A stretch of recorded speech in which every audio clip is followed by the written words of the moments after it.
લોકો કહે છે કે દીકરી તો પારકી થાપણ કહેવાય, એણે તો એક દિવસ સાસરે જવું જ પડે. પણ શું થાય જ્યારે કોઈ દીકરી સાસરાના સુખને ઠુકરાવીને મા બાપની સેવામાં આખું જીવન આપી દે. મીના દાદી, જેમણે હાથોમાં મહેંદી મૂકવાની ઉંમરે લકવાગ્રસ્ત પિતાની સેવા કરવાનું પસંદ કર્યું. તેમણે કહ્યું કે મા બાપના ગયા પછી તો હું સાવ એકલી પડી ગઈ. એક રાત્રે હાર્ટ એટેક આવ્યો ત્યારે એમ્બ્યુલન્સને ફોન કરનાર પણ કોઈ ના હતું. ખબર પૂછવા આવેલા લોકો કહેતા કે જોયું મીના, અમે કહેતા હતા ને કે પરણી જા.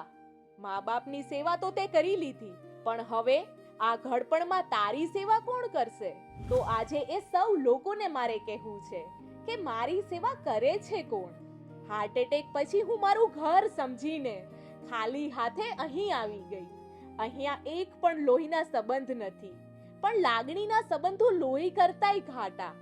મેં જરાક કહ્યું કે મારું માથું આજે ભારે છે, ત્યાં તો મારા આ બેનપણી બીજી જ મિનિટે તેલ નાખવા લાગ્યા. હું તો આખી જિંદગી ખરેખર મારા મા બાપ માટે જ જીવી, પણ આજે અહીંયા મન વૃદ્ધાશ્રમમાં હું મારા પોતાના માટે જીવી રહી છું.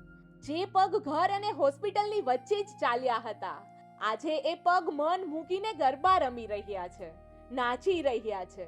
લોકો કહેતા હતા કે મેં મારી જિંદગી બરબાદ કરી નાખી, પણ મારું આ ચહેરા પરનું સ્મિત એ જ તેનો જવાબ છે.